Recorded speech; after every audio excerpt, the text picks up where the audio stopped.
नमस्कार दोस्तों, आप सभी का फिर से एक बार स्वागत करते हैं आपके अपने YouTube चैनल आर्मी एंड सरकारी तैयारी में। दोस्तों आज की इस वीडियो में हम बात करने वाले हैं एसएससी एमटीएस की जो भर्ती आई है। अगर आप उसका फॉर्म भरने जा रहे हैं तो आपको बिल्कुल रुक जाना है, इस वीडियो को देखना है, क्योंकि कौन सी ऐसी 4 से 5 गलती है जो बच्चे अक्सर हमेशा करते हैं फॉर्म भरते टाइम। और एक बार अगर आपने ये गलती कर दी तो आपका 1 साल बर्बाद हो जाता है, क्योंकि अगले साल फिर आपको मौका यहाँ पर मिलेगा। तो मैं आपको बताना चाहता हूँ कि यहाँ पर 3 से 4 ऐसी गलती है जो कि आपको नहीं करनी है फॉर्म भरते समय।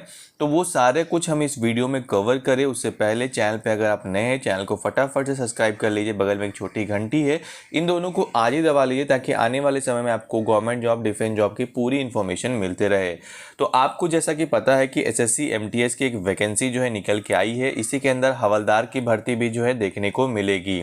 दोनों यहाँ पर 10वीं पास के लिए, अगर आप SC ST OBC जनरल किसी भी कैटेगरी से पूरे भारत में किसी भी जगह पर रहते हैं आप इसका फॉर्म अप्लाई कर सकते हैं। यहाँ पर 31 जुलाई तक आप इसका फॉर्म ऑनलाइन भर पाएंगे, ये आपको पता होगा। लेकिन सबसे इम्पॉर्टेंट चीज़ जो मैं बताना चाहता हूँ, हर साल ऐसा होता है कि बच्चे गलती करके आते हैं और पूछते सर अब क्या करें। क्योंकि देखिए यहाँ पर वैकेंसी बढ़ी है, एमटीएस में लगभग 5000 के लगभग भर्ती देखने को मिल रही है और यहाँ पर 3500 के लगभग जो है हवलदार में भर्ती जो है आई हुई है।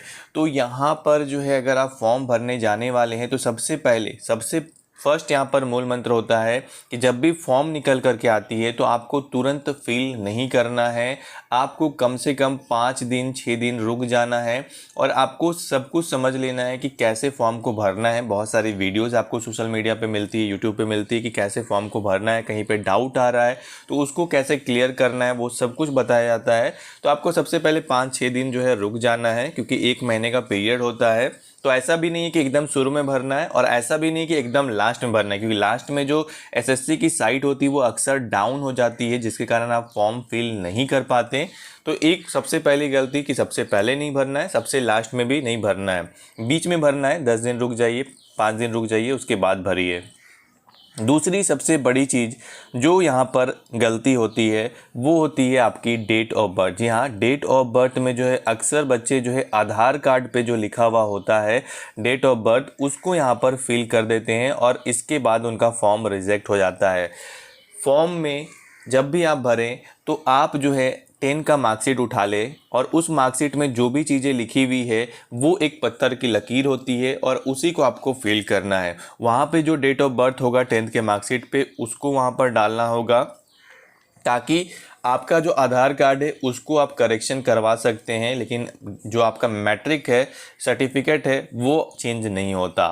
तो यहाँ पर सबसे पहली चीज़ तो आपको यहाँ पर याद रखनी। दूसरी चीज़, तीसरी चीज़ की मैं बात करूँ तो उनके फादर का नाम। बहुत सारे बच्चे फॉर्म भरते समय अगर उनके पिता का नाम मान लीजिए राजेश कुमार है तो वो यहाँ पर क्या करते हैं, उनका टाइटल भी अपने मन से लिख देते हैं, राजेश कुमार सिंह, राजेश कुमार झा, कुछ भी यहाँ पर XYZ जो है लिख देते हैं। लेकिन मैं फिर से बताना चाहता हूँ कि जो 10वीं का सर्टिफिकेट है, मैट्रिकुलेशन का जो सर्टिफिकेट है, उस पर जो आपके फादर का नाम लिखा हुआ है वही पत्थर की लकीर है और उसको ही आपको फिल करना है फॉर्म भरते समय।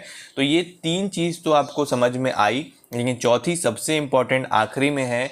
यहाँ पर आपकी कैटेगरी, अगर आप जनरल कैटेगरी से हैं और अगर आपने फॉर्म भरते समय OBC SC ST या फिर कुछ भी फिल कर दिया और अगर आपके पास उसका सर्टिफिकेट नहीं है तो आपको जो है आपका एग्जामिनेशन होगा, आप 1-2 जो एग्जामिनेशन है क्लियर कर लोगे, लेकिन जब डॉक्यूमेंट वेरिफिकेशन होगा वहाँ पे आपको डिसक्वालीफाई कर दिया जाएगा। चाहे आप ये बोले कि मुझे सर जनरल में डाल दो, मेरे पास सर्टिफिकेट नहीं है, कोई सुनवाई नहीं होती। उस समय आपके पास सर्टिफिकेट होना चाहिए जिस भी कैटेगरी से आपने अप्लाई किया है। अगर आप OBC से है, सर्टिफिकेट है तभी आप अप्लाई करें, SC ST से है तभी आप अप्लाई करें।